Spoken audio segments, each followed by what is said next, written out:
Hello everyone, and welcome to the next edition of the Holland Office Museum's Artifact video series. My name is Ryan Duffy, and I'm the director of the museum, and this week we're going to talk about probably our most noisy artifact that we have here in the museum, and that is our grandfather hall clock that we've had here in the museum for about 50 years now. Now this clock came from the White family that lived out on Ellicott Street Road, and it was with their family for several generations before they donated it to the museum in the 1970s.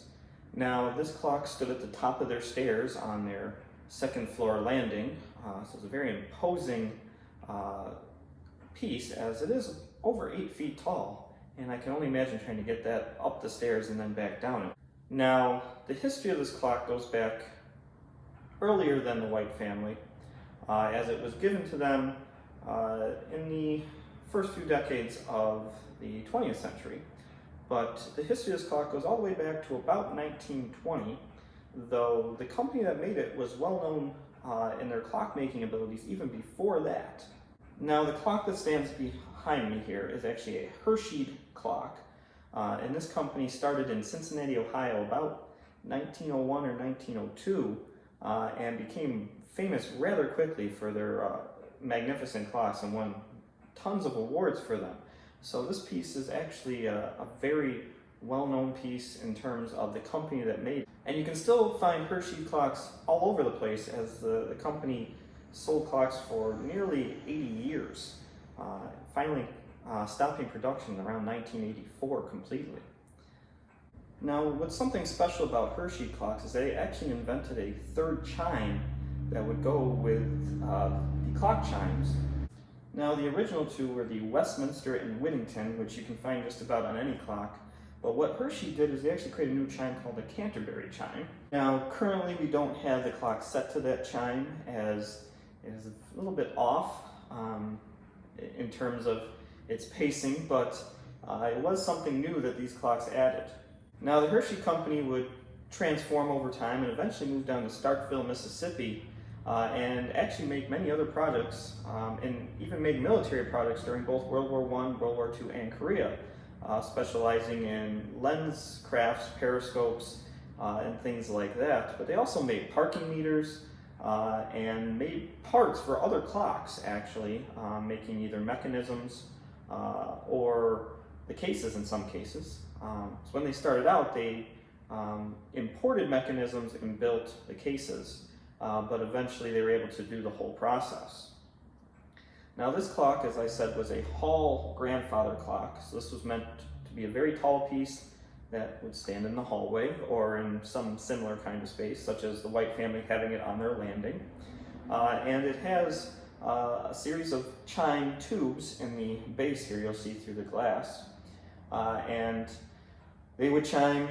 This clock is a little bit different than maybe your normal clock, because it doesn't chime just on the hour, but it actually chimes every 15 minutes.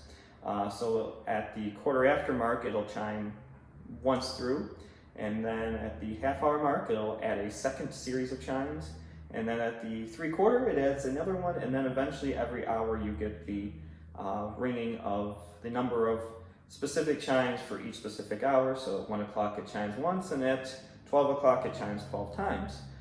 So it's a rather intricate piece, and it has a 3-weight system, one for the second hand, one for the minute hand, and one for the chimes.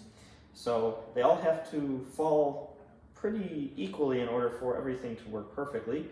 And this clock has had its issues in the past, so we've had to manage that, and that's been one of the big reasons, is the weights don't fall at the equal speed. And that's all paced by the pendulum in the middle, which keeps everything running.